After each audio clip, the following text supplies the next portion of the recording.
말씀 한 구절 읽고 우리 시작하도록 하죠. 창세기 18장 18절로 19절 말씀입니다. 창세기 18장 18절에서 19절 말씀인데요.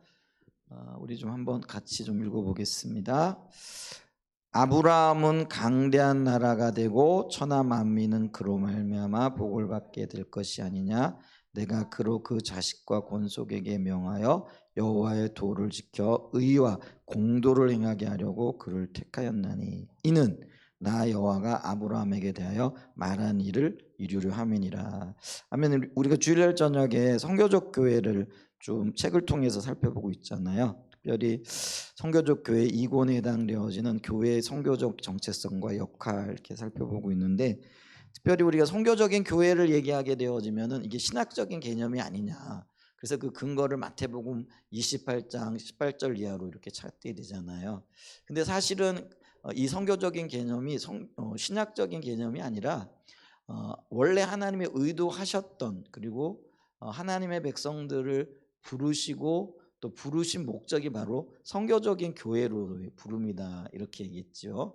그래서 그러면 그걸 우리가 근거를 어디서 찾을 수 있느냐라고 얘기했을 때, 그게 이제 창세기 12장 1절로 3절 말씀이라는 거죠. 그래서 창세기 12장 1절에 보게 되어지면은 하나님이 아브라함을 부르심이 있잖아요. 그래서 아브라함을 부르셔서 아브라함에게 복을 주시고, 그 복을 받은 아브라함이 그 복을 누구에게 전하게 하시는 거죠? 열방에게 전하게 하신다라는 거죠. 근데 그게 바로 아브라함에게 주어진 선교적인 삶이었다라는 거죠. 그러니까 하나님께서 하나님의 백성을 위한 한 사람을 부르실 때도 바로 선교적인 하나님의 의도가 담겨져 있었다. 근데 이게 개인에서 이제 민족으로 넘어가는 게 출애굽기 19장 그 3절로 6절이라 그랬잖아요. 그래서 하나님께서 그 백성들을 독수리 날개로 업어 내게로 인도하고 난 다음에 어떻게 해요? 거룩한 백성, 또 소유된 나라, 거룩한 나라, 이렇게 하나님께서 복을 받아서 그거를 온 민족 온 열방에게 전하기를 원하신다. 그러니까 개인이었던 아브라함 아니면 공동체였던 이스라엘 모두 다 그 부르심의 근본적인 목적은 아브라함에게 있는 게 아니라 이스라엘에게 있는 게 아니라 이방을 위한 거, 열방을 위한 거라는 거죠. 근데 그게 하나님 나라의 확장이고 그게 바로 선교적인 삶이다. 이제 이 부분을 우리가 쭉 살펴봤잖아요. 근데 이제 오늘은 이 창세기 12장과 출애굽기 19장 사이에 선교적인 백성으로 부르시는 하나님의 그 부르심 앞에서 교회가 그러니까 개인이 혹은 더 나아가서 민족적인 공동체 혹은 교회가 부름을 받았을 때 그 부름의 정체성이 그게 이제 선택이라는 하나님의 섭리 가운데 이어지게 되어지고, 근데 이 선택은 반드시 뭐가 따라가야 되느냐면은요, 그 선택에 대한 순종이 따라가야 된다라는 거죠. 그리고 이 순종을 통해서 하나님께서 하나님 나라를 확장시켜 가는데, 근데 그러면 이제 요게 이제 우리가 그 19장과 그 창세기 12장과 19장 사이에 있는 오늘 우리가 읽었던 창세기 18장의 본문 가운데에서 두드러지게 나타나 있는, 그래서 이게 이제 두 그 구절을 연결시켜 주는, 어떤 면에서는 그 중간다리 역할을 하고 있을 뿐만 아니라 교회의 선교적인 정체성을 보다 분명하게 보여주는 개념이 오늘 우리가 읽은 본문 속에 담겨져 있다라는 거예요. 그래서 그런 측면에서 이거를 좀 보기를 원한다라는 거죠. 자, 그러면서 오늘 창세기 18장 18절과 19절에서 볼 수 있는 선교적인 교회의 정체성으로서의 어떤 분명한 개념이 뭐냐면은요, 선택과 윤리 그리고 선교다. 그리고 이게 상당히 밀접한 관계가 있다라는 것들을 보여주고 있다라는 거죠. 자, 그랬을 때 우리가 예를 들면 창세기 12장이나 출애굽기 19장에 나타난 하나님의 부르심 앞에서 그 부름이 아브라함을 위한 것이기도 하지만은, 혹은 이스라엘 백성들을 위함이기도 하지만은, 그 너머에 뭐가 있다고요? 열방이 있다라 그랬잖아요. 이게 선교적인 정체성이라고 얘기를 했는데, 그러면 이제 그 선교적인 백성으로 부름을 받은 아브라함과 이스라엘 혹은 이제 신약 시대로 넘어오게 되어지면 그게 교회가 되어진다라는 거죠. 근데 하나님께서는 그게 아브라함이 되어졌던 이스라엘이 되어졌던 교회가 되어졌던 하나님의 선교적인 혹은 하나님 나라 확장을 위한 도구로서 아브라함을 불렀고 이스라엘을 불렀고 교회를 불렀다라는 거죠. 그게 이제 선택이라는 거죠. 하나님이 하나의 목적을 위해서 선택했다라는 거죠.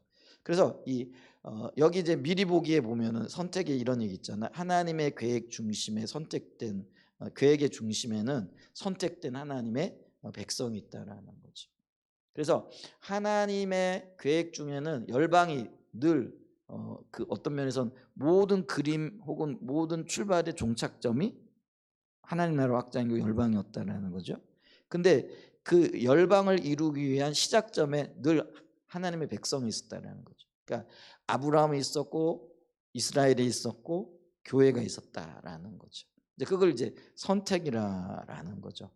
그런데 이게 시작점이에요. 그래서 끝이 아니라는 거예요. 시작이 중요하지만 끝을 봐야 되는데, 근데 끝을 보기 위한 이 선택 시작으로서의 아브라함 혹은 이스라엘 교회가 있는데, 그러나 결국에는 우리가 종착역을 가야 되는데 그게 결국은 선교라는 거죠. 선교라는 게 뭐냐면은 하나님의 뜻이 이루어지는 거예요. 그러니까 우리는 선교 그러면 뭐 이웃 나라에 가가지고 안 믿는 사람들에게 복음을 전하고 뭐 이제 이런 개념으로 선교를 생각하잖아요. 근데 이 선교는 성경적인 의미의 선교는 하나님의 뜻이 이루어지는 건데, 그 하나님 뜻이 뭐냐면은요, 이 땅의 모든 피조 세계들, 그러니까 하나님이 창조하셨음에도 불구하고 타락으로 말미암아 망가진 이 땅의 모든 피조 세계, 그러니까 이게 사람만을 얘기를 하는 게 아니에요. 사람의 영혼만을 얘기하는 게 아니에요. 물론 그게 당연히 전제가 되어지겠지만은 우리가 복음의 구원의 포괄성을 얘기하게 되어질 때 하나님의 구원이 사람의 영혼에게만 있는 게 아니라 심지어는 사회와 그리고 사회 제도에까지도, 그러니까 이 땅의 모든 피조물에 이르기까지 하나님은 회복시키기를 원하신다. 이게 구원이잖아요. 이제 이런 관점에서 보게 되어질 때에 이게 선교라는 거예요. 그러니까 요즘 이제 우리가 일터 사역을 많이 얘기를 하잖아요. 그러니까 우리의 일터에서 하나님 뜻이 이루어지고 하나님의 의도하셨던 뭐 인간관계면 인간관계, 아니면 일에 대한 이해면 이해, 그 일을 통하여 어떤 사람들이 어떤 뭐 선한 어떤 영향력을 받거나 아니면 유익을 누리는, 이제 이런 모든 것들이 선교라는 거예요.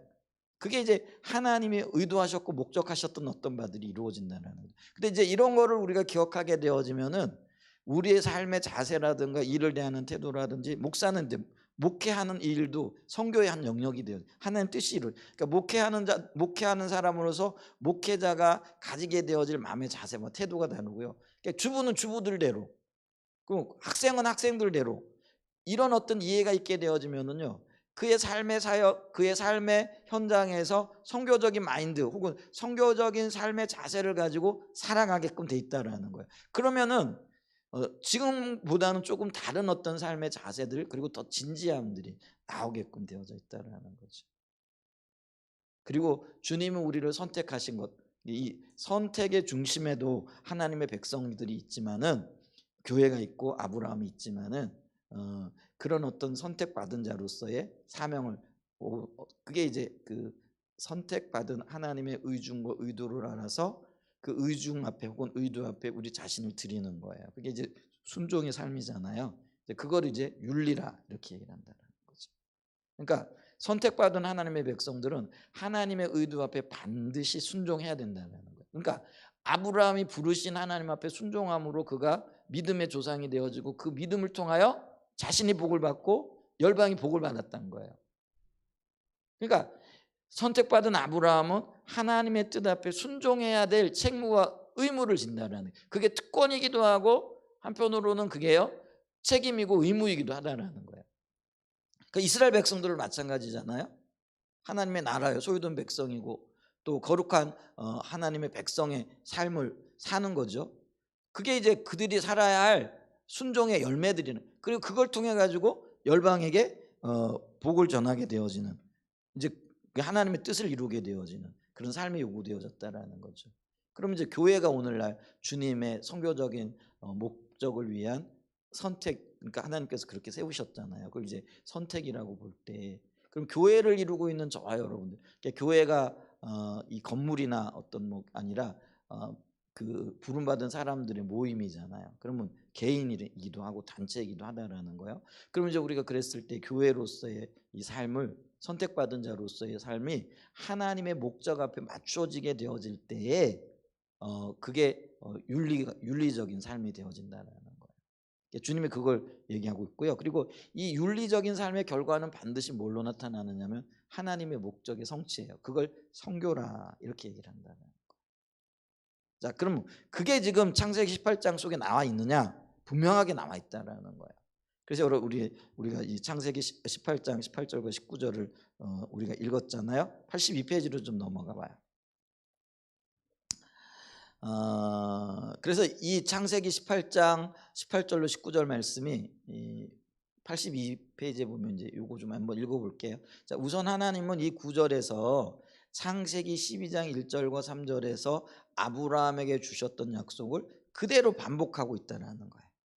그러니까 이게 지금 연결되고 있다라는 그걸 얘기를 하고 있는 거예요.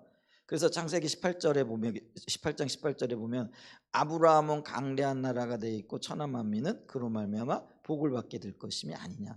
그러니까 이게 이제 아브라함에게 주셨던 약속의 성취고 반복이고 성취라는 거죠. 그래서 아브라함은 강대한 나라가 될 거고 천하 만민이 그를 통해서 복을 받게 될 건데 이 구절이 창세기 12장 이걸 보면서 우리는 뭘 곧바로 연상해요?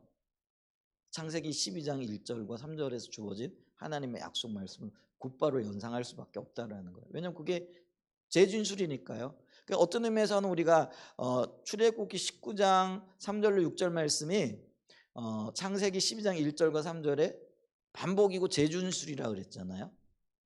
근데 이제 대상이 달라요. 창세기 12장은 누구예요? 아브라함이고요. 창세기 19장은 누구예요?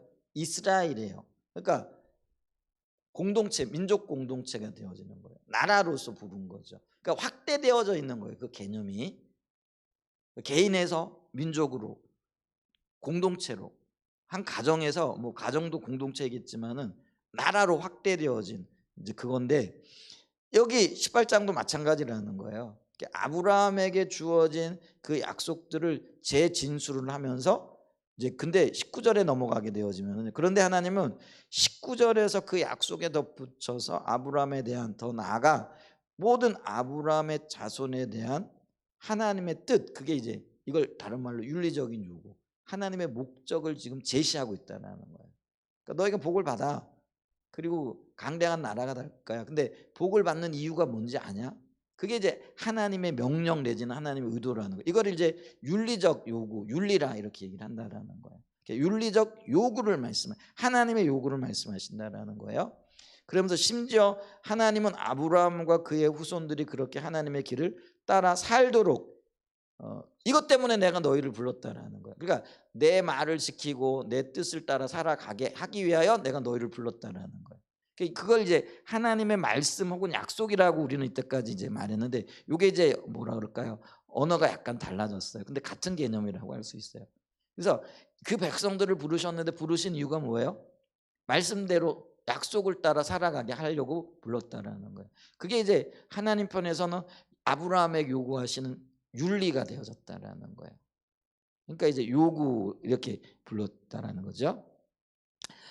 그리고 이게 이렇게 살도록 선택했는데 이렇게 하나님은 아브라함과 그의 후손들이 하나님이 말씀하신 이런 윤리적인 요구를 따라 살아가게 되어질 때에 하나님께서 창세기 12장 1절 3절에서 아브라함에게 주신 약속이 그들의 삶에서 성취될 것이라고 말씀하셨다라는 거죠.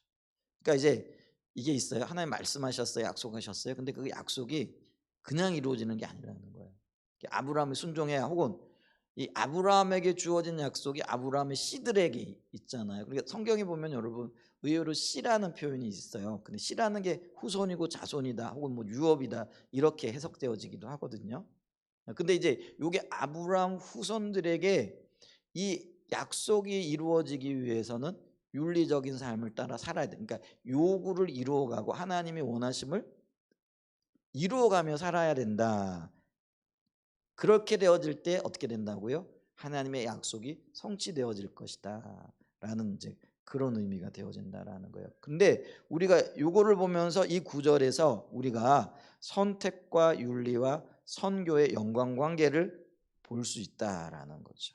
그래서 이 크리스토퍼 라이트라는 이 구약 신학자는요, 이 연관관계를 이렇게 설명한다라는 거죠. 들어보세요. 책이 없으신 분들도.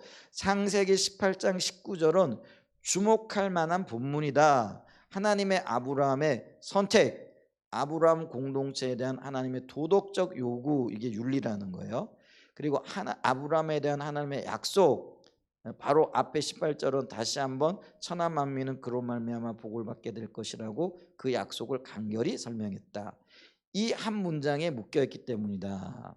19절에 묶여 있다는 거예요. 그래서 하나님이 선택하시고 도덕적인 요구를 하시고 그 도덕적인 요구, 약속 혹은 말씀에 순종하게 되어질 때 그 결과로 하나님 나라가 확장되어지는 열매가 맺어졌다라는 거예요. 맺혀진다라는, 그걸 이제 성교로 표현한다라는 거죠. 그렇기 때문에 선택하시고 윤리적인 응답을 하고, 그러니까 도덕적인 요구에 대한 하나님의 순종의 삶이에요. 순종의 삶을 살게 되어질 때 성교가 연결되어진다는 거예요. 그래서 이 19절 안에는 이 선택, 윤리, 성교, 이게 모두 한 구절 속에 나온다라는 거죠. 그야말로 삶을 위한 성경 신학이다. 이 세 가지 위대한 성경적 주제가 뗄래야 뗄 수 없는 불가분의 관계에 있다. 그 세 주제는 서로 완전하게 엮여 있다. 그래서 그게 창세기 18장 19절의 말씀에 그게 완전하게 연결되어져 있다라는 거죠. 그래서 19절에 좀 다시 돌아가 한번 읽어봐요. 자, 내가 그로 그 자식과 권속에게 명하여 여호와의 도를 지켜 그 의와 공도를 행하게 하려고 택하였나니. 여기를 보면은 하나님의 도덕적 요구가 나오잖아요. 명령이 나와요. 그리고 그걸 지킬 걸 요구하죠. 그리고 그걸 지키게 하려고 내가 그를 택하였다라는 거예요. 여기 선택이 나오죠. 여기는 윤리가 먼저 나오고 선택이 먼저 나와요. 그러면서 이는 나 여호와가, 그렇게 한 이유는 나 여호와가 아브라함에게 대하여 말한 일, 아브라함에게 하신 그 말한 일이 있어요. 근데 그 일이 뭐냐면은요, 열방이 복을 받게 하는 거예요. 그게 선교라는 거예요. 그러니까 요 한 구절 속에 윤리 혹은 선택과 윤리, 그리고 그 윤리적 요구에 따른 선교가 불가분 관계로 이렇게 연결되어져 있다라는 거죠. 그래서 이게 굉장히 중요한 어떤 하나님의 의도를 드러내고 있는 성경 구절이다. 이게 지금 크리스토퍼 라이트 박사가 하는 이야기라는 거죠. 그래서 이 세 주제가 서로 그냥 뗄래야 뗄 수 없을 정도로 연결되어 있다는. 그러니까 우리는 선택을 보면서 거기서 뭘 봐야 되는 거예요? 하나님의 목적을 봐야 되는데 그 목적이 선교라는 거예요. 근데 이 선교가 이루어지기 위해서는 어떻게 된다라는 거예요? 선택받은 그 백성이 순종해야 된다라는 거예요. 그러니까 이게 하나라도 분리되어질 수 없는, 서로 섞여 있는 그런 관계다라는 걸 얘기를 하는 거죠. 자, 창세기 18장 19절에는 이 세 가지 요소가 모두 다 나오되 선택, 윤리, 성교의 순서대로 나옵니다. 이 순서가 매우 중요하대. 근데 이제 우리말 성경은 성경을 번역할 때 언어의 특성상 어순이 바뀌는 경우가 많이 있습니다. 이것도 그렇게 바뀌었다라는 거예요. 그러니까 우리말로 제가 읽을 때 어떻게 했어요? 윤리가 먼저 나왔잖아요. 그리고 선택이 나왔잖아요. 그리고 성교가 나왔잖아요. 근데 이게 우리말의 특성 때문에 이렇게 나와 있는 거라는 거예요. 근데 성경 원문 본문에는 그게 순서가 어떻게 되어져 있느냐면요, 선택이 먼저 나오고 그 다음에 윤리가 먼저 나오고 성교가 나왔다라는 거예요. 그래서 선택, 윤리, 성교 이렇게 하는. 우리말 어순에 따르면은 윤리, 선택, 성교 이렇게 돼야 되잖아요.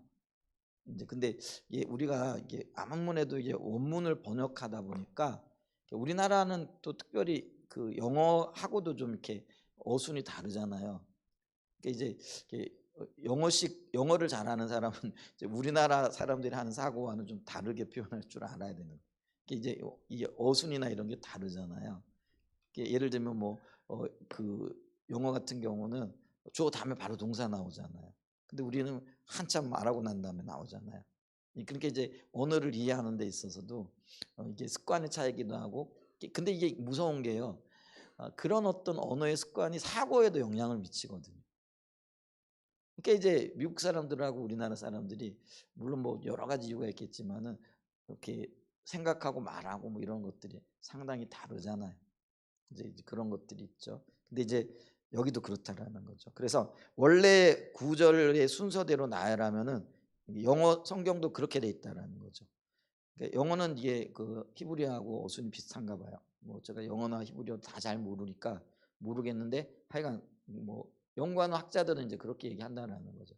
그래가지고 우리 19절에 아까 읽었던 건데 보면 그를 택하였나니 이게 중간에 나와 있잖아요.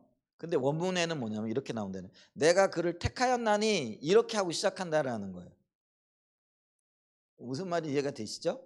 이제 그러고 난 다음에 그게 내가 그를 택하였나니 선택이라는 거예요. 그래서 그로 그 자식과 권세옥에게 명하여 여호와의 도. 이 도가 뭐예요? 성경에는 도 이게 말씀을 얘기하잖아요. 길 뭐 이렇게 얘기하다고 하고 율례, 율법, 뭐 말씀 뭐 이렇게 얘기를 해요. 계명 뭐 이렇게 얘기를 해요. 그래서 여기서 도는 하나님의 말씀 혹은 하나님의 약속을 얘기한다는 거예요. 그래서 내가 그 자식과 그러니까 아브라함의 자식과 아브라함의 권속에게 명령했는데 여호와의 약속을 지켜 의와 공도 공의죠. 공의를 행하게 하려고 그 말씀하신 대로 지켜나감으로 하나님의 의를 이루어 나가는 거예요. 공의를 이루어 나가는 거예요. 그게 윤리라는 거죠. 그러면 이 윤리를 통해서 그래서 여기 보면 이제 그게 이제 우리말 성경 요게 앞에 나와 있잖아요. 근데 이제 그러고 난 다음에 뭐예요? 이는 그렇게 한 이유는 그러니까 목적이에요. 하나님의 목적을 얘기하는 거예요. 하나님 선택하시고 그들로 하여금 하나님의 말씀대로 살아가게 하시는 이유 그 목적은 그래서 이는 그러면서 나 여호와가 아브라함에게 대하여 말한 일 아브라함에게 대한 말한 일이 뭐냐면 그게 열방의 복을 받는 거예요. 그게 아브라함이 선택받은 이유고 아브라함의 말씀을 따라 살아야 할 이유라는 거죠. 이 일을 이루게 하려 합니다. 이게 선교라는 거죠. 자, 참고로 어떤 사람은 마지막 문장이 약속의 성취에 대하여 말하는 것이 아니냐. 당연히 약속의 성취일 수도 있죠. 그러나 이 구절에 나오는 약속이 18절에서 언급된 창세기 12장 1절 3절의 약속이기 때문에 그 약속이 뭐였어요? 열방이 복을 받는 거잖아요. 그러니까 그건 당연히 내용이 선교적인 거라는 거죠. 그게 하나님 나라의 확정이고 하나님 뜻이 이루어지는 거라는 거죠. 그러니까 오늘날에도요. 우리의 삶의 목적이 분명해요. 하나님 뜻을 이루어가는 건데 하나님 뜻이 뭐냐면요. 하나님 나라의 확장이요. 근데 그 하나님 나라의 확장이 사람의 영혼에만 머무는 게 아니라는 거예요. 아까도 그래서 구원을 얘기를 할 때 이게 우리가 굉장히 중요한 개념이 그래서 우리가 일권에서 전체 주제가 뭐예요? 구원의 포괄적 성격, 복음의 포괄적 성격이라는 거죠. 그러니까 이게 이해가 안 되어지면 이 말이 이해가 안 된다는 거죠. 그러니까 우리는 이게 그동안의 복음주의적인 진영에서 고집스럽게 이렇게 한 2, 300년 동안 이렇게 그 집중해 왔던 게 뭐냐면 영혼 구원에만 매달려 왔다라는 거예요. 근데 하나님은요. 사람의 영혼이 소중하기 때문에 영혼을 구하기를 원하세요. 근데 하나님은요. 영혼 구원뿐만 아니라 이 땅의 모든 피조 세계들이 하나님의 질서 가운데 새로워지기를 원하신다라는 거예요. 그러니까 여기에는 자연 세계도 포함이 되어져요. 근데 있잖아요. 문화 이것도 하나님의 창조 우리가 눈에 안 보이는 거지만 그게 하나님이 창조하신 것들이라는 거예요. 그러니까 문화도 구속을 받아야 된다는 거예요. 근데 이 땅에 하나님께서 하나님의 선을 위하여 창조하신 문화가 오늘날 어떻게 돼 있는 거예요? 전혀 하나님을 거역하고 하나님과는 상관없는 오히려 하나님을 멀리 떠나게 하는 것을 부추기고 있잖아요. 그러니까 이게 문화의 구속이라는 게 이 문화, 역사 또 이 모든 영역에 있어서 하나님의 기준과 하나님의 뜻이 이루어져야 된다는 거예요. 그게 이제 구속이고 구원이라는 거예요. 이제 우리가 이제 그러기 때문에 이게 우리의 삶 전체가요. 바로 이런 목적을 살아가는 목적을 이루기 위해 살아가는 존재로 선택받은 그 어떤 의미에서 보게 되어지면 선교적인 삶이라는 거예요. 이런 거 생각하면 가슴이 막 뛰지 않으세요, 여러분? 우리는 예전에 있잖아요. 뭐 이렇게 뭐 선교 그러면은 이런 생각했어요. 저 멀리 물론 이제 전도도 물론 포함이 되어지겠지만은 근데 전도는 이제 뭐 국내에서 하는 일이다 뭐 이런 생각을 하고 선교 그러면은 어떻게 생각했어요? 멀리 비행기 타고 가가지고 아프리카든지 아니면 브라질이든지 뭐 이런 데 가가지고 막 죽을 고생을 해가면서 거룩하게 어떤 주님의 뜻을 이루어가고 이민족을 그러니까 전혀 모르는 사람들을 하나님께로 돌아오게 하는 뭐 이런 것들을 생각했잖아요. 그게 선교의 한 일부분이긴 한데 그게 다는 아니라는 거예요. 그러니까 우리의 선교에 대한 개념이 성경적인 것으로 넘어가게 되어질 때에 이 땅의 모든 피조물 하나님의 창조 세계에 있는 모든 것들이 원래의 하나님의 의도대로 회복이 되어지는 거예요. 그럼 여기는요 오늘날 우리가 인간 영혼도 있지만은 모든 제도들 그 제도 안에는 뭐였어요? 정치 제도도 있을 수 있고요. 또 뭐 이게 사람과의 관계 속에서 나오는 어떤 것들도 있을 수 있고요. 하여간 그래서 정치, 경제, 의료, 문화, 뭐 군사, 뭐 법조계 한 모든 영역에 있어서 하나님의 기준이 회복이 되어져야 된다. 이게 이제 공적인 진리가 되어지는 거죠. 그러니까 오늘날 우리에게 심각한 게 뭐예요? 그러니까 교회 안에서나 너희들끼리나 하나님 섬기고 하나님 말씀 나누고 그게 진리라고 믿고 살아라. 이게 세상의 요구잖아요. 그리고 사단의 요구잖아요. 그리고 교회도 스스로 그걸 그냥 받아들여 버렸어요. 근데 여러분 보세요. 예수 안 믿는 사람들 그 사람들도 하나님의 피조물이고 창조물이라는 거 믿죠. 그러면은 그 사람들도 하나님의 통치와 통제를 받아야 되는 거예요. 그러면 그 사람들이 살아가는 삶의 모든 영역에서도 하나님이 그런 하나님의 질서 가운데 서야 되는. 근데 그게 모두 다 무너져 버렸잖아요. 왜요? 죄의 결과로. 그리고는 오히려 교회를 향하여 니들끼리나 살아라. 그 성경 말씀 그거 니들이나 믿는 거지. 그거 세상 바깥으로 들고 나오지 말아라. 뭐 요즘은 그래서 인권 문제나 아니면은요 뭐 차별금지법이나 동성애 뭐 이런 것들을 얘기를 하면은요 그거는 니들이나 믿는 거고 니들이나 생각하는 거지 왜 우리한테 와가지고 그거를 사적인 진리를 가지고 공적인 영역에 대입하려고 하느냐 뭐 이렇게 얘기를 하는 거죠. 얼마 전에 왜 안창호 그 인권위원장이 그분이 이제 대법관을 지낸 분이잖아요. 모르겠어요. 제가 뭐 정치를 잘하고 있는지 안 하고 있는지 모르겠는데 좀 뭐 하여간 기도가 많이 필요해요. 하여간 근데 이 안창호 인권위원장이 이제 서면서 국회에서 뭐라 그러죠? 청문회를 했거든요. 근데 이제 이분이 나는 동성애를 반대한다. 이분이 이제 크리스찬이거든요. 성경에서 그렇게 말하고 있고 나는 그랬더니 그 중에 이제 예수 믿는 사람들이 목사님 아들이 나중에 이제 그 국회의원도 목사님 아들이고 그분이 미국에서 신학교를 나왔대. 신학을 공부한 분이에요. 근데 그분이 그 대법관 그러니까 저 안창호 위원장을 향해 하는 말이 그거였어요. 당신이 동성애를 안 믿느냐? 근데 그걸 왜 공개적으로 공적인 진리 그 사적인 걸 가지고 교회에서나 믿고 교회에서나 얘기해야 돼. 그리고 교회에서도 그거 얘기하면은 이제는 잘못됐다. 그게 이제 차별금지법이잖아요. 그걸 만들려고 하잖아요. 그러니까 나는 차별금지법 반대하고 동성애 반대한다 그랬더니 왜 그거를 사적인 진리를 가지고 공적인 이 국회에 나와가지고 그거를 얘기를 하고 있느냐. 그러면서 아주 그냥 그런 이야기를 했거든요. 근데 여러분 보세요. 우리의 이 성경 말씀이 교회에서나 적용되어지고 세상에서는 적용되어질 수 없는 진리인가요? 아니거든요. 그래서 있잖아요. 초대교회 성도들이 그들이 소수의 무리였지만은 성경 말씀이 소수의 무리인 우리에게만 적용될 것이 아니라 로마 세계 전체에 적용되어져야 된다라고 선언하고 선포하고 그리고 로마의 어떤 질서에 반대하고 나왔던 거잖아요. 그러니까 로마 사회에는 뭘 믿고 있었어요? 그들은요 로마 황제가 그들의 신이라고 생각을 했거든요. 그래서 로마 황제의 통치 가운데에서 평화를 이룰 수 있다라고 그게 진리라고 얘기를 했거든요.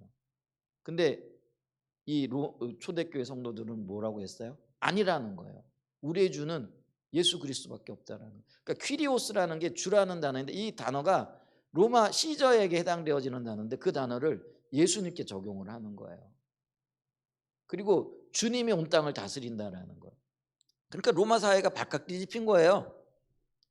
아니 저거 듣도 보도 못한 저기 그 뭐예요? 저기 팔레스타인의 조그만 나라에서 그것도 이 뭐죠? 십자가에 못 박혀 처형된 죄수가 뭐 살아났다고. 그게 이제 부활인데, 근데 그들의 입장에서는 부활이 믿어져요, 안 믿어져요? 안 믿는 거죠. 그런데 부활했다고 그들을 따르는 사람들이 로마의 시저가 자기들의 주가 아니라 그 죽었다가 살아난 예수가 주라고 얘기를 하면서 그에게 복종하고 그에게 순종해야 되고 그의 말씀을 따라 살아가야 된다라고 했을 때에 이게 벌집 쑤셔 놓은 거잖아요. 그 처음에는요 그게 웃기는 거죠. 근데 그게 세력이 점점 커지니까 이제는 잡아 죽이는 거죠. 근데 초대교회가 거기에 굴복하지 않거든요. 그리고 그게 진리거든요. 그리고 그 진리를 가지고 나갔을 때 로마 세계가 뒤집어지는 거예요. 근데 오늘날 이제요 어떤 면에서 우리는 로마 세계보다 더한 어떤 뭐라 그럴까 그런 어떤 방해들이랄까요? 이런 세상이 되어졌는데, 그러면 이런 세상을 살아가고 있는 저와 여러분들이 어떻게 살아야 될 것인가? 여전히 하나님의 말씀은 우리 교회뿐만 아니라 온 땅에 진리가 되시고 적용되어져야 할 원리가 되시는데, 근데 세상은 뭐예요? 우리가 그거 싫다는 거예요. 우리는 창조주 하나님의 말씀 원리 이거 싫다는 거예요. 그게 사단의 원리잖아요. 주님을 대신하여 자신이 통치자가 되기를 원하는, 그게 사단의 전략이에요. 그러니까 사단의 전략에 온 세계가 지금 이제 넘어가고 있는, 특별히 서구 세계 서구 문화를 중심으로 해서 그런 것들이 퍼져 나가고 있는 거잖아요. 근데 그 뒤에요 또 다른 종교가 있어요. 그게 자기가 자기 신이 되어지는 거잖아요. 그게 자기 중심적인 삶인 거죠. 결국은 그거거든요. 근데 그 뒤에 사단은 나를 믿으라고 얘기하지 않죠? 여러분, 자기를 믿는 것, 그게 결국은 사단을 믿는 거거든요. 사단은 교묘해요. 결국은 그게 사단을 믿는 건데, 사단을 따르는 건데, 사단은 나를 따르라 이렇게 얘기하잖아요. 너를 믿어라. 네가 왕이다. 네가 주인이다. 이렇게 얘기를 하는 거예요. 그게 현대 사회잖아요. 포스트 모더니즘이라는 게 그런 거잖아요. 다양성을 추구하고 그 다양성을 존중하는 거죠. 이제 그러면서 각자가 왕이 되어져 가는 거죠. 그러니까 오늘날에는요 수백만 개의 왕이 있는 시대인 거죠. 근데 우리는 기억해야 됩니다. 이 땅의 왕은 오직 한 분, 예수 그리스도밖에 없다라는 거죠. 이게 진리고요. 근데 이 진리는 교회에서만 적용될 진리가 아니라는 거예요. 타락한 세대 가운데, 세상 가운데도 적용되어져야 할 진리라는 거죠. 우리는 그걸 믿고요. 그리고 그렇게 살아가야 된다는 거예요. 그럴 때 우리가 이게 이런 삶을 살아가는 사람들의 삶이 모습이 다른 거예요. 그게 이제 빛과 소금이요. 산 위에 있는 동네인 거예요. 그걸 다른 말로 전시백성이라고 얘기를 하는 거예요. 그러니까 우리가 선교를 어떻게 이루어갈 것인가? 공적인 진리를 삶 속에 적용하며 살아감으로써 어떤 고난과 고통 속에서도 빛과 소금의 삶을 살아가는, 그게 전시백성이거든요. 그러니까 우리 한사랑 예전교회는 그렇게 살아야 돼요. 한사랑 예전교회 속한 분들, 모든 주의 자녀들 그렇게 살아야 돼요. 고통이 있어도요. 그러니까 세상은 그렇게 살지 말라고 얘기를 해요. 편하게 살으라고 얘기를 해요. 네 하고 싶은 대로 하라고 얘기를 해요. 그런데 성경은 그렇게 말하지 않아요. 네가 하고 싶은 일이 있어도 그게 멸망의 길이라는 거예요. 그러니까 주님의 길을 따르라는 거예요. 그리고 그 주님의 길을 따라갈 때 그게 생명이 있다라는 거예요. 근데 세상이 반대하는 그 길을 따라갈 때 그게 쉬운 길이냐라는 거예요. 그러니까 고난이 있고요. 고통이 있는 거죠. 근데 그게 생명의 길이라는 거예요. 그러니까 사람들이 그걸 보는 거예요. 저 사람들이 저렇게 못 살 것 같은데 저렇게 살아가다 보니까 그 살아가는 끝에 다가온 열매를 보는 거예요. 그러니까 있잖아요. 로마 사회의 사람들이, 초대교회 성도들, 그때는요 이게 부자들, 귀족들, 이런 사람들이 그 소수 종교 이거 믿겠어요? 어디부터 이게 들어가냐면 대부분 노예 신분, 가난하고 소외받는 사람들, 이런 사람들부터 복음이 들어가기 시작했거든요. 근데 그 사람들이요 복음이 들어가니까요 주인에게 복종을 하는 거예요. 맨날 도망갈 국면하고 어떻게 하든지 주인을 이렇게 속여가지고, 원래 그렇잖아 일하는 사람 입장에서는. 있잖아요. 조금 일 좀 덜 하려고 그러고 어떻게 하면 좀 쉴까 뭐 이런 생각, 이런 궁리 하잖아요. 여러분은 안 그러세요? 저는 그렇잖아요. 조금은 좀 어떻게 편하려고 이렇게 하잖아요. 근데 이게 복음이 들어가더니요, 그렇게 열심히 일하는 거예요. 정직한 거예요. 속이지 않는 거예요. 그 주인이 볼 때 이거 되게 이상하다. 왜 갑자기 애들이 변했냐? 이렇게 주위에서 살피게 되어지는 거죠. 여러분, 우리 그 얘기를 들었잖아요. 그렇게 해서 막 이제 로마 황제가 주인이 아니고 예수님이 주인이라고 이렇게 얘기를 하니까 박해를 하는데, 근데 그 박해 때문에 수많은 고통을 겪고 심지어는 죽는 사람들도 생기고 그러는데, 거기에요 전염병이 생긴 거예요. 그 전염병은 뭐 가리지를 않잖아요. 근데 참 신기하게도요, 이 믿음의 공동체가 이렇게 윤리적인 삶을 살고 또 정결한 삶을 사니까 그때 당시에 전염병에 걸리는 확률이 굉장히 적었대요. 왜 중세 시대에 그 로마가 아니라 유럽에 흑사병이 돌았잖아요. 근데 흑사병이 돌 때 신기하게도요, 유대인들이 그 종교 공동체를 이루고 있었는데 그곳에는 흑사병이 그렇게 창궐하지가 않았대요. 근데 그게 왜 그러냐면요, 유대인들이 굉장히 정결하대요. 음식도 가리잖아요. 그리고 이 사람 청결하대요.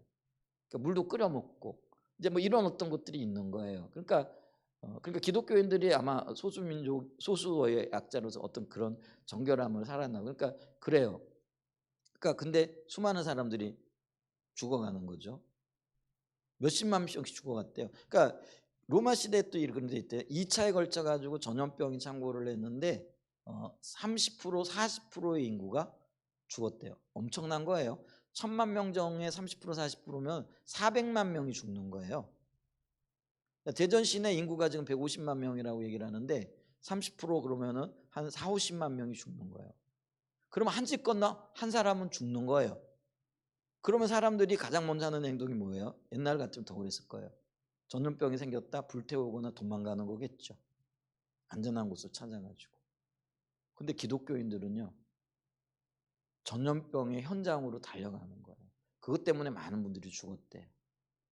근데 그들을 치유하고 끌어안고 기도하고 이런 일들이 일어나는 거죠. 근데 그게 뭐냐면 얼마 전에 박해가 일어나 가지고요, 자기들을 박해하고 그것 때문에 많은 그리스도인들이 죽었어요. 순교를 당했다라는 거죠. 그러면 우리 같으면 어떻게 하겠어요? 이게 세상적인 원리라면 어떻게 해야 돼요? 잘 죽었다. 우리를 박해하더니 그렇게 됐어. 이런 생각을 하고 그걸 그리고 하나님의 보호고 하나님의 축복이라고 생각할까요, 안 할까요? 당연히 하겠죠. 그런데 그들은 그렇지 않았다라는 거예요. 그들을 향하여 칼을 들고 그들을 박해하고 죽였던 그 사람들이 전염병으로 시달리니까요, 제일 먼저 찾아가 가지고 생명을 돌보지 않고 그들을 치료하고 그들이 낫기까지 보살폈던 사람들이 기독교인이라는 거예요. 그 이제 이 사람들의 입장에서 보니까, 박해했던 사람들의 입장에서 보니까 이게 기가 막힐 노릇인 거예요. 아니 도대체 이런 일이 어떻게 일어나냐는 거예요. 여러분, 이게 그리스도인이에요. 그리고 주님이 우리에게 요구하시는 삶이 그거라는 거예요. 빛과 소금의 삶인데 산 위에 있는 동네가 숨기지 못해. 이런 삶을 살게 되어지면 세상이, 야 저게 도대체 뭐야? 나는 그렇게 못 사는데 저 사람들은 어떻게 그렇게 살아가지? 이러면서요, 오히려 기독교 인구가 늘어나기 시작했다라는 거예요. 그러니까 여러분, 우리가 왜 313년에 밀라노 칙령해 가지고 기독교회가 국교가 됐다는 게 아니라 공인됐다는, 그러니까 그냥 소수 종교였는데 우리가 받아들이자. 근데 받아들일 수밖에 없었던 이유가 뭐냐면은요, 이미 기독교 인구가 그 사회에 더 이상 어떻게 해볼 수 없을 정도로 확대되어져 있었다라는 거예요. 이제는 박해가지고는 안 되는 거예요. 그러니까 로마 사회가 그거를 그대로 수용할 수밖에 없는 거예요. 그러니까 그런 시기가 되어졌더라는 거예요. 근데 그게요, 그들이 전시 백성으로서의 정말 다른 삶을 살아가게 되어졌을 때, 그러니까 이게 윤리적인, 그러니까 하나님의 말씀에 순종하는 거예요. 근데 그 하나님의 말씀이 이게 오늘날, 그러니까 신약 성경에 보게 되어지면은요, 그게 산상복음의 삶이라는 거예요. 그러니까 이 산상복음은요, 하나님의 백성들이 살아야 할 삶의 자세와 삶이라는 거예요. 근데 거기에 보게 되어지면은 어떻게 요구하고 있느냐라는 거예요. 그리스도인들은 어떻게 살으라는 거예요. 정말 지키기 힘든 거예요. 오늘날 이걸 가지고 그대로 지켜보려고 하면은요, 야, 이거 어떻게 이렇게 살 수 있을까? 그런데 우리 힘으로는 안 되는 거죠. 그래서 뭐가 필요한 거예요? 성령의 능력이 필요한 거예요. 그래서 주님이 우리에게 보혜사를 주시겠다고 하신 거예요. 그러니까 보혜사를 힘입어 주님과 동행하면서 그 삶을 살아가는 거예요. 그러면 그 삶을 보고 세상이 우리를 보는 거예요. 그러면서 거기에 선교가 일어나는 거라. 선교는 말로 하는 게 아니라는 거예요. 그럼 뭘로 하는 거예요? 삶으로 하는 거라는 거예요. 그래서 이 선교는요, 열매 맺기까지 참 시간이 많이 걸려요. 말은 몇 마디 하면 뭐 그냥 금방. 근데 이 말이 증명되고, 그리고 그 사람이 말한 대로 살아가고 있는가 아닌가, 이걸 봐야 되잖아요. 그러면 그걸 보고요, 야, 저 사람은 도대체 나와 뭐가 다르냐라는 거예요. 이제 그러면서요, 이 그 로마 사회에서도요, 기독교인들을 참 이상한 사람들로 보기 시작을 하대. 처음엔 이상한 거예요. 그러다간 존경심이 생기는 거예요. 그러다간 어떻게 되는 거예요? 나도 그렇게 살고 싶다. 이렇게 되어져요. 그러면서 그들이 주님께로 돌아오는 놀라운 역사들이 있었다라는 거예요. 그래서 있잖아요, 윤리적인 요구, 이게 우리가 말을 들을 때는 야, 이거 뭐야 이거. 근데 이게 그렇게 중요하다는 거예요. 하나님의 말씀에 순종하고 주님의 약속에 순종하여 살아가는 것, 이게 그래서 선택에는 윤리적인 동의가 따르고요, 이 동의 순종을 통하여 성교가 일어난다. 하나님의 뜻이 이루어진다. 그래서 아브라함도 복을 받아야 할 이유가 그거예요. 사람들이 아브라함의 복은 근데 아브라함이 복을 받기까지 순탄했어요, 안 했어요? 근데 아브라함은 그 길을 묵묵히 가는 거예요. 근데 그 삶을 보면서 사람들이 아브라함이 이러면서 돌아서는 거예요. 여러분, 단순하게 아브라함이 부자였기 때문에 그 복의 결과만 가지고 사람들이 복을 받고 아브라함을 따르게 될까요? 그게 아니라는 거예요. 이스라엘도 마찬가지예요. 선택이 왜 이스라엘 선택했느냐? 선택에는 여러분, 우리가 선택을 나중에 나오는데 잘못 오해하게 되어지면 특권인 것처럼 이해하는데 아니에요. 이 특권에는 뭐가 따른다고요? 책임이 따르고요, 의무가 따라요. 그러니까 이게 사실은 평탄한 길이 아니에요. 저와 여러분들이 하나님의 백성으로 교회로 선택을 받았는데, 교회로서 하나님의 어떤 선택의 삶을 살아가는 것, 이게 특권이기도 하지만 한편으로는 뭐예요? 의무고 책임이라는 거예요. 그러니까 이게 무거운 거예요. 그래서 쉽지가 않은 거예요. 그래서 이걸 우리가 분명하게 이해를 하고 있어야 된다는 거예요. 그래서 믿음으로 살아가는 거, 그리스도의 삶이 누워서 떡 먹기가 아니구나. 그렇게 쉬운 게 아니구나. 그러면 당연히 우리가 그걸 이해하고요, 우리가 겪어내야 할 일들이 있다라는 거예요. 그러니까 우리는요, 세상 사람들이 선택하는 그 길을 가서는 안 돼요. 하고 싶다고 해서는 안 돼요.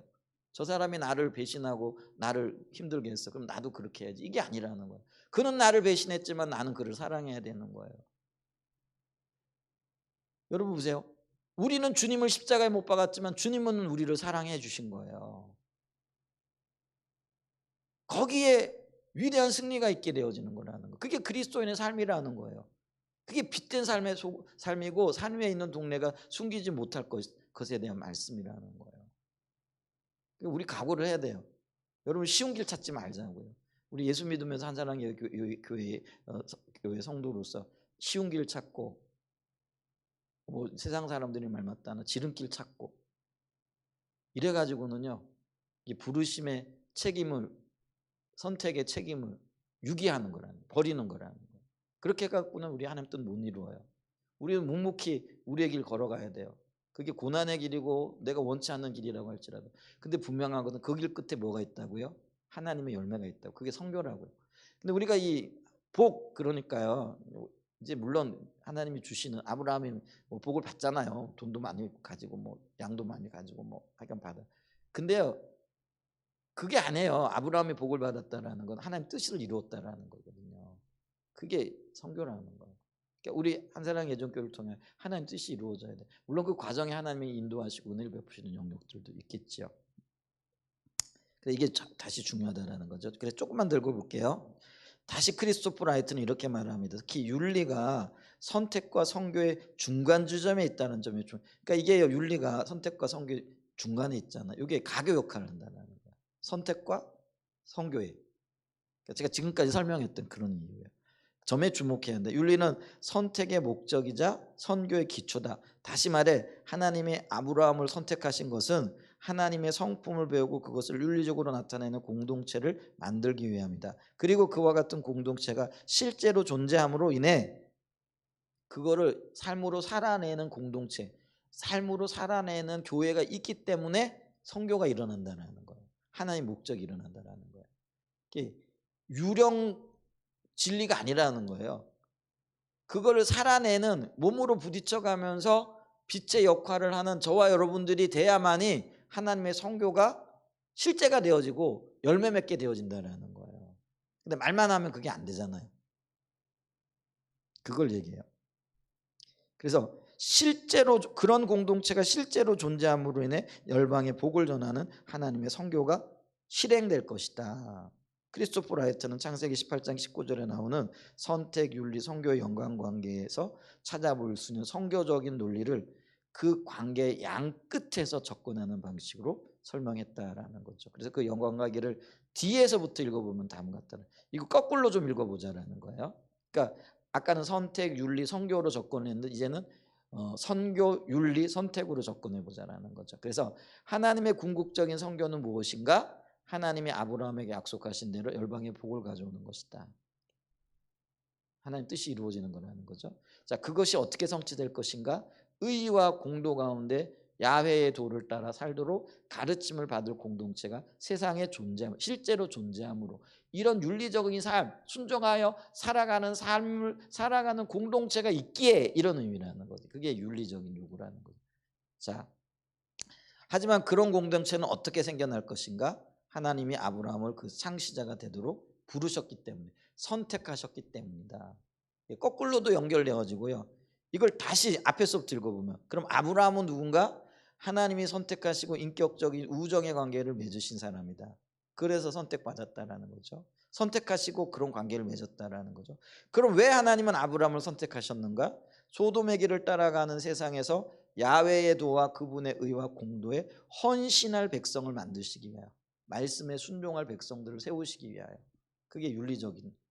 그 다음에 그럼 그렇게 하시는 무슨 목적이 있기에 아브라함의 백성은 그처럼 높은 윤리적 기준에 따라 살아야 하는가?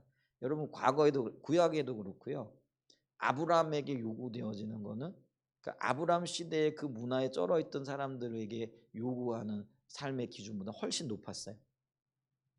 그러니까 오늘날 있잖아요. 우리 그리스도인들은 도덕적인 기준이 높아야 돼요. 세상 사람들하고 똑같은 사고, 똑같은 삶의 방식, 똑같은 어떤 것들을 따라 살아가면은요, 그들을 우리가 변화시킬 수 없어요. 그들에게 충격을 줄 수가 없어요. 그러니까 우리는요, 세상 사람들의 윤리적이고 도덕적인 기준보다도 훨씬 높아야 돼요. 요셉을 보세요. 요셉의 도덕적인 기준이 얼마나 높았는지 여러분 보셔야 된다라니까요. 여러분 요셉에게요, 이 보디발 장군의 아내의 유혹은요, 유혹이기도 하지만 굉장한 기회예요. 왜냐하면 그 시대는 다 그렇게 살았거든요. 그리고 그거를 은연중에 인정하고 그리고 알게 모르게 그거를 조장을 했거든요. 그러니까 이 요셉에게는요, 노예의 신분으로 보디발 장군의 아내의 총애를 받는다? 그거는요, 굉장한 기회일 수 있어요. 그 시대에서는. 근데 있잖아요, 요셉은요, 그 시대에 통용되어지는 어전 도덕적인 기준 그리고 삶의 방식 이런 걸 거부해요. 근데 그가 뭐라고 얘기를 해요? 내가 어찌 이 악을 행하여 하나님 앞에 죄를 범하려 이렇게 얘기를 하거든요. 그의 눈은 어디에 있은 거예요? 세상의 어떤 기준에 있지 않았어요. 그들보다 훨씬 높은 도덕적인 윤리적인 기준이 있었다는 거예요. 그러니까 그가 선교적인 삶을 산 거예요. 그러니까 모든 애굽 사람들이 나중에 요셉의 지임이 아예 들어오게 되어지는 거예요. 그러니까 우리가 성경을요, 성교적인 관점에 보면 믿음의 삶을 살았던 모든 사람들의 삶이 이런 윤리적인 요구에 충실하게 순종을 하고요. 도덕적인 기준이 세상과는 비교할 수 없을 정도로 높아요. 그러니까 오늘날 우리가 살아갈 때요. 세상 사람들이 삶을 살아가는 방식대로 살아가서는 안 돼요. 사람들이 이렇게 하니까. 혹은 사람들이 뭐라 그럴까요? 이렇게 돈을 추구하고 아니면 돈을 추구하면서 수단과 방법을 가리지 않고 어떤 또 세금 같은 거 이런 것도 좀 떼어먹고 어떻게 하면 이렇게 할까? 이런 것들이요. 그 세상 사람들이 추구하는 거예요. 우리는 그게 법에 저촉되지 않는다고 할지라도요. 보다 높은 하나님의 방법과 하나님의 뜻과 하는 걸 봐야 된다는 거예요. 그러니까 어려워요. 고달퍼요. 성교적인 삶을 살아간다라는 게 쉬운 게 아니에요. 다른 사람들이 다 하니까 나도 그렇게 해. 그렇게 해야지 배울 수 있어? 그게 아니라는 거예요. 그걸 뛰어넘어야 된다라는 거예요. 거기에 하나님의 뒷받침이 있고요. 성교적인 삶의 열매들이 나타난다라는 거예요. 그래서 그것을 보고 야, 저 사람은 우리하고 뭐가 좀 다르다. 이렇게 생각하다가 나중에 뭐예요? 존경스럽다. 그러면 나도 그렇게 살고 싶다. 이렇게 되어지는 거예요. 그리고 그게 성교라는 거예요. 아멘. 그래서 아브라함과 백성 그처럼 높은 윤리적 기준에 따라 살아야 하는가. 열방에 복을 주려는 하나님의 성교를 성취할 수 있도록. 그래서 선택, 윤리, 성교 이게 밀접하게 관련이 되어진다는 거. 오늘 여기까지 살펴보고요. 다음 주에 그러면 이제 이 선택에 대한 부분부터 조금 이렇게 또 자세하게 이렇게 보도록 하겠습니다.